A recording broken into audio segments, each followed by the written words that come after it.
Como vimos no início do programa, o governo do estado prometeu medidas para tentar resolver a situação dos presos em delegacias. No domingo passado, a situação ficou tensa na DPPA de Canoas, quando presos colocaram fogo nas celas. Para discutir essa situação, estão conosco o delegado da 2ª Delegacia de Polícia Regional Metropolitana, Cristiano Alvarez, e Roque Rickziegel, o advogado Roque Rickziegel, que faz parte da Comissão de Direitos Humanos da Ordem dos Advogados do Brasil. Boa noite, sejam bem-vindos. Obrigado. Bom, a gente acabou de ver as cenas agora do Palácio da Polícia, né, com presos algemados nas lixeiras, porque eu imagino, com o calor que fez ontem dentro do carro, era humanamente impossível permanecer mais do que meia hora, imagino eu, né? Vamos começar com a DPPA de Canoas. Como é que está a situação, delegado? Olha, a DPPA de Canoas, ela acaba recebendo todos os presos da nossa região. São 6 municípios. Todas as pessoas que são presas na nossa região, elas são encaminhadas à DPPA de Canoas. Ali se centraliza o recebimento dos presos e, posteriormente, eles são encaminhados aos presídios. Já há muitos meses é recorrente essa questão de um grande número de presos nas celas, porque ficam aguardando a liberação das vagas pela SUSEP, e com essa liberação é que os presos são encaminhados da Polícia Civil, da delegacia, aos presídios. Um pouco diferente das outras regiões, não tão intenso como Porto Alegre, mas foi necessário realmente nesse final de semana, especialmente em razão de um número excessivo de presos, tomar uma medida um pouco mais drástica, que foi a parcial interdição das celas, para que se permitisse que houvesse aquele número de presos ali, e outros 2 tiveram que aguardar em viaturas de polícias aqui em frente à Delegacia de Pronto Atendimento. Agora, Roque, qual o reflexo dessa situação na condição do preso? Eles têm direitos violados a partir disso, que a gente imagina que seja um tanto óbvio, mas... Não só o preso, como toda a sociedade. Sim. Tá? Os policiais que ficam à mercê dessa situação, as pessoas que acorrem às delegacias de polícia, que ficam com uma vulnerabilidade maior em face dessa anomalia, porque o que às vezes as pessoas não entendem é como assim não poder ficar no xadrez de uma delegacia, né? As pessoas não se dão conta que o xadrez de uma delegacia se trata de uma sala sem absolutamente nenhum tipo de instalação. Não há instalação sanitária, não há cama, não há cozinha, não há pátio para que a pessoa possa sair e tomar sol, enfim, né? E desde o ano passado, esse problema vem ocorrendo com uma frequência muito grande aqui no estado do Rio Grande do Sul, que era um estado que se gabava até pouco tempo atrás de ser um dos poucos estados da federação que não tinha presos em delegacias de polícia, né? Então, realmente, a OAB está muito preocupada com este fato. Desde novembro do ano passado, nós já encaminhamos 6 ofícios, tanto para a Secretaria de Segurança quanto para o próprio governo do estado, pedindo que fossem tomadas providências, né? Mas as medidas demoram a ser tomadas, né? E, enquanto isso, essas pessoas que são submetidas a essa situação, sem dúvida alguma, sofrem uma forte agressão aos seus direitos fundamentais, sem dúvida alguma. Vou pegar um gancho do que o Roque falou, e, obviamente, como eu disse, né, um tanto óbvio para qualquer ser humano, extremamente degradante, né, uma situação como essa. Mas vamos pegar, então, o caso dos policiais, né, que estão ali a serviço. Por exemplo, no caso das sacolas plásticas que foram usadas para colocar fogo numa cela, os policiais têm condições de controlar essa situação dentro de uma delegacia, lembrando que é uma situação, o policial está numa situação diferente, por exemplo, de um agente da SUSEP, que, né, são treinamentos diferentes, são situações diferentes. Delegado. Perfeito. Essa é a questão fundamental. Na realidade, a delegacia de polícia, as celas da delegacia de polícia foram feitas para que o preso fique apenas algumas horas, o tempo necessário para que seja feito o procedimento contra ele, a documentação necessária, seja o auto de prisão em flagrante, seja o registro de ocorrência da sua recaptura. O que acontece é que os presos eles têm ficado nas celas das delegacias. O policial civil ele não tem atribuição de carceragem, ele não tem atribuições que são típicas, são próprias dos agentes penitenciários, mas acabam tendo que fazer, às vezes, desses profissionais, porque é necessário. Os presos estão nas celas, é preciso haver esse gerenciamento, seja da questão do alimento, seja a questão das demandas que os presos vira e mexe chamam e demandam. E quem acaba sendo atingido, na verdade, os policiais civis, porque eles acabam tendo que ter essa atribuição redobrada, né, que não faz parte da sua atividade. Como foi muito bem dito, a própria população que procura o serviço da delegacia de polícia, porque o atendimento pode acabar sendo prejudicado, porque o mesmo policial, ao mesmo tempo, ele precisa registrar a ocorrência para o cidadão e precisa cuidar do preso que está na cela, né?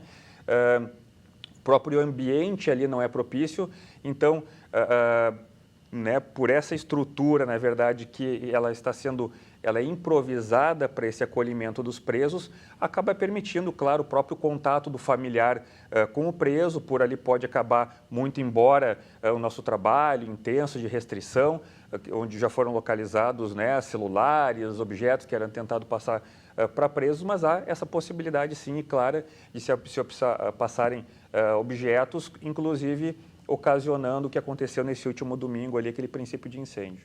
Doutor Requesigo, me corrija se eu estiver errado. O sistema prisional ele é feito, de certa forma, há uma punição para aquele que foi condenado, mas o intuito maior é ressocializar esse cidadão. É possível ressocializar alguém que foi, por exemplo, algemado numa lixeira? Pois é, né? Essas cenas dantescas que nós vimos hoje durante todo o dia pela televisão, de presos algemados a lixeiras na frente do Palácio da Polícia, né? Tem que nos tocar a todos, né? Nós não podemos ficar indiferentes a isso, né? Porque realmente é uma total afronta à dignidade de qualquer ser humano. E esse é um problema, esse problema prisional é um problema que não é de agora, ele é um problema histórico no nosso Estado. Eu lembro que em 2011, numa conversa com os novos delegados lá na Academia de Polícia, eu já falava sobre o perigo de passarmos a ter presos em delegacias de polícia e alertava as autoridades policiais nesse sentido. Nós temos o entendimento de que as nossas políticas de segurança pública, elas pecam por não pensar concomitantemente numa política penitenciária séria. Não uma política de governo, mas uma política de Estado, tá? Que prime pela ressocialização do preso. Tá? Sim. Nós estamos trabalhando fortemente, a OAB, o Judiciário, o Ministério Público, a Assembleia Legislativa e outras organizações não governamentais, na implantação aqui na cidade de Canoas de uma PAC, tá? Que é justamente uma modalidade de execução da pena que tem como pressuposto básico a reeducação e a ressocialização do sujeito. A população tem que entender que, por pior que seja o crime praticado pelo sujeito, por graves que sejam as consequências desse crime, esse cidadão ele não perde a sua condição humana e tem que receber a pena que os nossos códigos de repressão estabelecem. Tá? E a pena que a nossa sociedade tem como a pena principal é a pena privativa da liberdade. E se nós aceitamos isso e nos submetemos à Constituição da República, nós temos que fazer valer o que diz a lei da execução penal, que a pena serve para reprimir o crime, mas também serve para ressocializar o condenado. Sim. Então, de nada adianta nós simplesmente segregarmos essas pessoas sem ter a preocupação de reeducá-las. O melhor seria até prevenir que elas chegassem a esse ponto de serem presas, né? Mas uma vez que não se fez isso, né? E nós temos a necessidade de resgatar. E uma outra questão, se tu me permite, que eu gostaria de levantar, é a questão também da política criminal que vigora no nosso Estado. Nos últimos 18 meses, a população carcerária teve um incremento de 6 mil pessoas. Nós tínhamos em torno de 28 mil presos, hoje nós estamos com 34 mil pessoas presas, né? Está havendo, e por isso esse problema, a partir do ano passado para cá, começou a ocorrer com mais frequência, né, de presos ficarem em delegacias de polícia ou em viaturas policiais, né? Então, será que nós estamos prendendo bem? Nós estamos, sem dúvida alguma, nós estamos prendendo muito, tá? O Brasil é o 4º país em número absoluto de população carcerária. Fica atrás dos Estados Unidos, da China e da Rússia. Agora, será que nós estamos prendendo quem deveríamos prender, né? Por que houve esse incremento da população carcerária? Sim. Tá?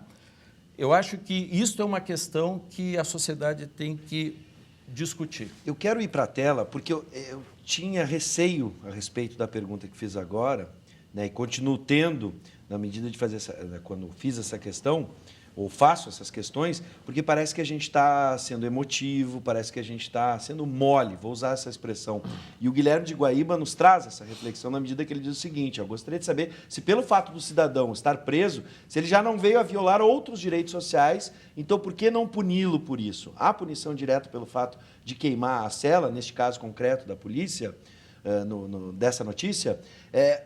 Agora eu vou então para os números, para não passar, e vou pedir a colaboração do delegado, não passar essa imagem de que a gente está olhando apenas por um lado emocional, claro que toca, como bem disse o doutor, qualquer condição degradante para um ser humano. Mas tem sempre esse viés das pessoas, né, serem duras e quererem a punição, quererem até mais do que a reclusão. Isso não é um custo. Agora vamos para os números. Agora eu vou ser extremamente frio na pergunta que eu vou fazer. Isso, para o Estado, não onera ainda mais os cofres públicos, não nos traz problemas maiores na medida em que a polícia prende, mas não consegue, né, manter com dignidade essas pessoas presas, e aí, não acontecendo a ressocialização, a gente tem um prejuízo ainda maior. Se a gente for olhar então para os números, sendo frio e não olhando a condição humana, também temos esse prejuízo. Estou errado, delegado, de alguma forma? Na realidade, esse sistema está bastante, na minha visão, equivocado, né? Quando falamos, claro, com relação dentro da delegacia de polícia, mantermos os direitos fundamentais dos presos e o que é previsto também bem na lei das execuções, na realidade não é uma tarefa da Polícia Civil, não é uma tarefa da delegacia de polícia. É uma questão que se criou exatamente pelo incremento de presos, né, pelo aumento, né, do número de presos, ou melhor, pela não vazão desses presos aos presídios, eles acabam se acumulando nos presídios, nas delegacias de polícia.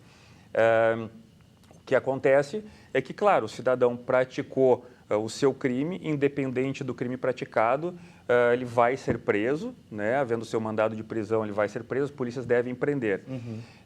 Com relação realmente à questão dessa administração, cabe ao Poder Judiciário manter dentro dos presídios quem realmente tem uma conduta mais elevada, ou mais dentro da criminalidade.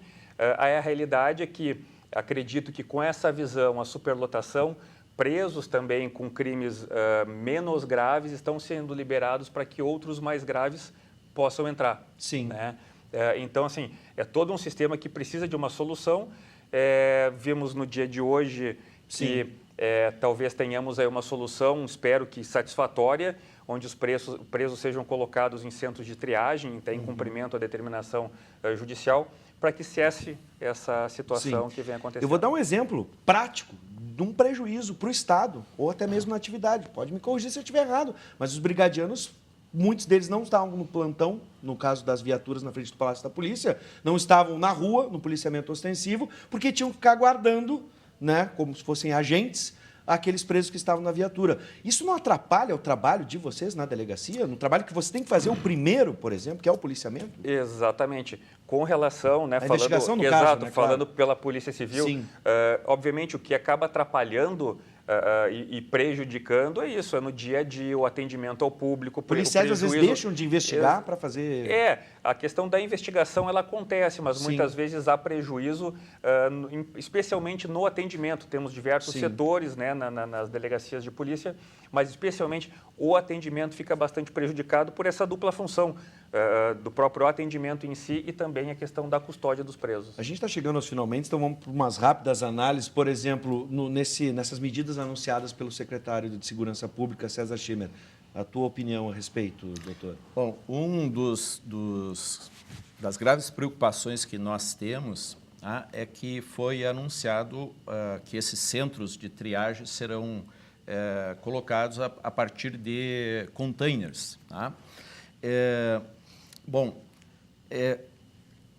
Qual é a garantia que nós vamos ter que esses containers, que deverão ser para uma breve passagem, não se tornarão, num curto espaço de tempo, definitivos? Porque isso já aconteceu em outros estados da federação e acabou se transformando numa prática definitiva. E isso nós não podemos aceitar. Nada contra que haja um local de triagem que seja um container. Nós já tivemos aqui no Rio Grande do Sul até escolas em containers, mas desde que haja efetivamente condições dignas para que uma pessoa possa ali ficar. E por um breve espaço de tempo. Isso não pode se tornar definitivo. Esse governo que tem prendido tanto, que durante esse governo teve um incremento tão grande na população carcerária, pergunto para vocês, quantas vagas foram criadas por este governo? Quantas vagas no sistema penitenciário foram criadas? Então, há um contrassenso. Prendemos sem ter condições de prender. E prender alguém é caro. É caro manter uma pessoa presa. Pois é. O Estado tem que fornecer desde a alimentação até o vestuário, passando pelos equipamentos de higiene e assim por diante. Então, sou pena de acontecer o que acontece nas grandes penitenciárias do nosso país, que acaba esse custo sendo passado para as facções criminosas. E aí nós temos uma verdadeira indústria de criminosos dentro dos presídios. Bom, infelizmente a gente não tem mais tempo. Como eu sempre digo, essa questão da segurança pública, o sistema prisional, é um assunto extremamente complexo. Agora, pelo menos a gente pode chegar num consenso de que, independente da forma que você vai abordar esse assunto, seja num aspecto mais humano, seja um aspecto até mesmo frio a respeito dos números, orçamentos e custos para a população brasileira, para o governo, a gente pode chegar à conclusão de que é um problema que precisa ser resolvido, seja com alternativas que possam chegar aí, que às vezes o remédio é para baixar a febre, mas acaba virando para curar a gripe. Mas, enfim, bem como o doutor disse, é um problema de todo mundo e a gente precisa resolver isso antes que a coisa fique pior do que já está. Por isso eu quero agradecer. Eu sei que o delegado está com uma agenda extremamente apertada, mas nos atendeu. Obrigado. Muito obrigado, e eu sei que estão fazendo o melhor que podem dentro das condições que temos hoje, e também a OAB, que sempre nos atende, especialmente a área de direitos humanos, o ROC representa. Sejam bem-vindos sempre. Muito obrigado. Estamos aqui nesse esforço para tentar achar alguma alternativa.